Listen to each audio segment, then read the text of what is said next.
Welcome to Leading Organizations That Matter, a podcast about how we find meaning, purpose, and impact in our work. I'm your host, Ray Spadoni, and today's topic is, why do some organizations endlessly spin?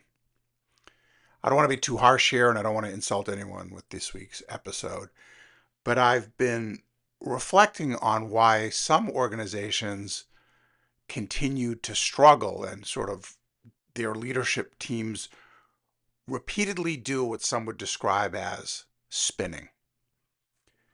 Very easy to oversimplify here, and I don't mean to. Management challenges can be incredibly complicated, and strategic decision making can be rife with a great deal of risk. That said, there are times when this spinning is avoidable and may indicate a much deeper problem. In my experience, some leaders and their teams spin during the two primary phases of decision making. First, the thinking phase.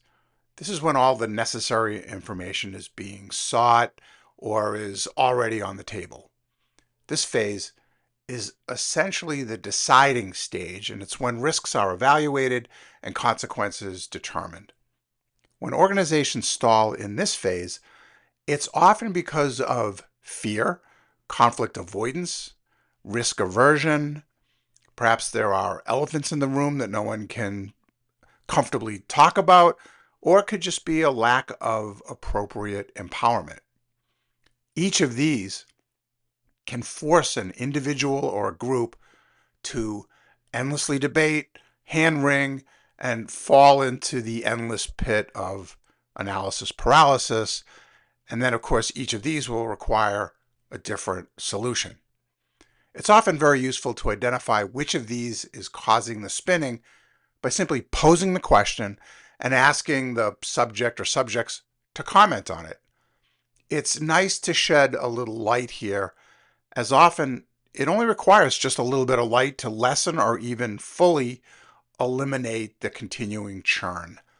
I often pose this question with my consulting and coaching clients, and it frequently generates a very interesting and revealing set of issues. Okay, the second phase, doing.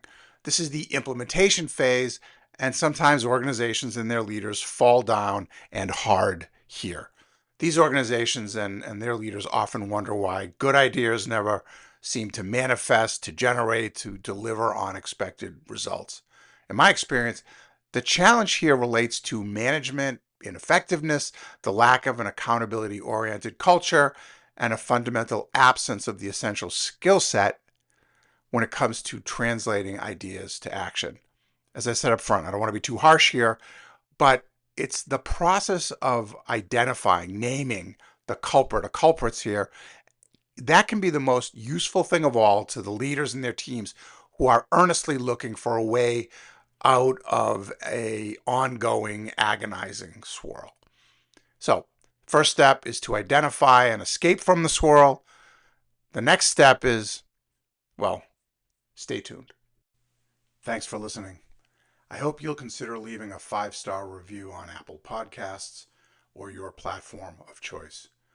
That will help others find us here. My mission is to help empower organizations that matter by supporting those who lead them.